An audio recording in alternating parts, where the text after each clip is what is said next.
Empress Gi, Gi Huanghu, was one of the primary empresses of Ukhaghatu Khan Toghon Temur, Emperor Shun of the Yuan Dynasty, whose temple name was Hui Song. Empress Gi was born in 1315 in Haengju, Goryeo, present-day Goyang, South Korea. She was born to a lower-ranked aristocratic family. Her father was Gi Ja-o, a general in the Goryeo army. During Goryeo's vassalage under the Mongol Yuan Dynasty, Goryeo had to provide beautiful teenage girls to serve as concubines of the Mongol emperors. It was considered prestigious to marry Goryeo women in the Yuan court. For the family clans in Goryeo, it was a good way of gaining advantages from the Yuan elites. Lady Gi was one of these girls sent to the Yuan court in Kambalik or Dado, present-day Beijing. She was sent there in 1333, along hunting falcons, ginseng, silver, and gold. It is said that Lady Gi was extremely beautiful, an excellent dancer, singer, poet, good at conversation and calligraphy. She quickly became the emperor's favorite concubine. Toghon Temur spent more time with her than the first empress, Danashiri. Danashiri came into conflict with the emperor because of his infatuation with his new concubine, Lady Gi. It reached a point where Danashiri ordered Lady Gi to be beaten. The empress's brother, Dankishi, plotted a rebellion but was unsuccessful. Danashiri was accused of being implicated, and she was sentenced to death in 1335. In 1337, the emperor remarried to a girl of the influential Kongirad tribe. Her name was Bayan Hudu. She was only 13 years old at that time. According to the Yuan Shi, the history of the Yuan, Bayan Hudu was known for being frugal, unjealous, and thoroughly observant of ritual and regulation. It is said that her character and nature was the complete opposite of Lady Gi. Emperor Toghon Temur tried to promote Lady Gi as his secondary wife, which was contrary to the custom of taking secondary wives only from the Mongol clans. There was much opposition to this, especially from Bayan of the Merkit. He became Grand Chancellor in 1339, and it is said that he held the real power in Yuan. The same year, Lady Gi gave birth to a son. Emperor Toghon Temur chose him as his successor. By doing so, Lady Gi became his secondary wife. In 1340, Bayan was toppled by his nephew Tuo. Once that opposition gone, Lady Gi could become the secondary empress. Tuo was the official historian of the Yuan Dynasty. He was also known as Dayong, or the Great Historian Tuo. He wrote the history of Liao, the history of Jin, and the history of Song.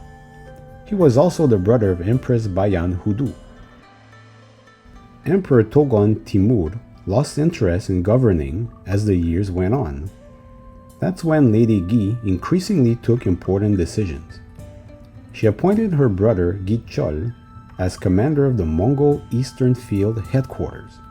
That made him, in effect, the real ruler of Goryeo, who was at the time a vassal state of the Mongol Yuan Empire.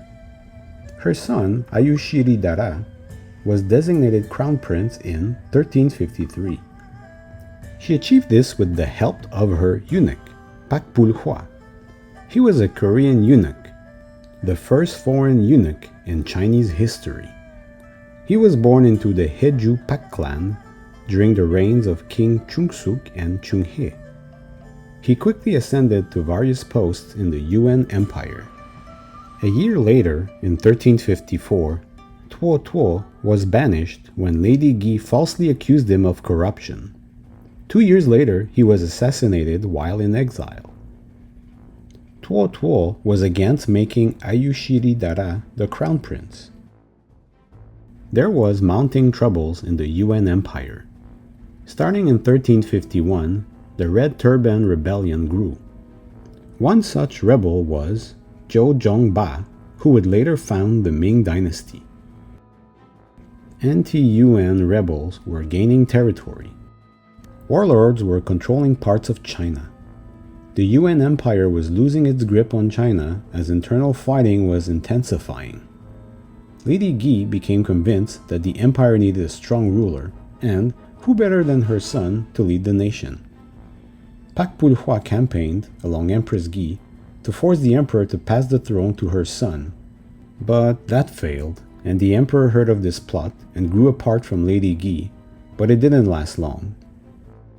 Shortly thereafter, her brother Gi Chol began to threaten the king of Goryeo, King Gongmin at that time. King Gongmin wanted to eliminate supporters of the Yuan Dynasty and wanted Goryeo to regain its independence.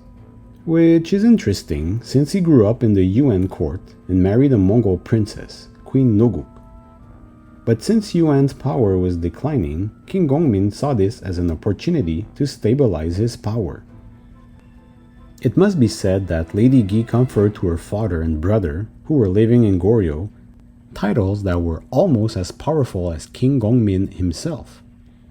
In 1356, he eliminated the Gi family because he saw them as a threat to his power.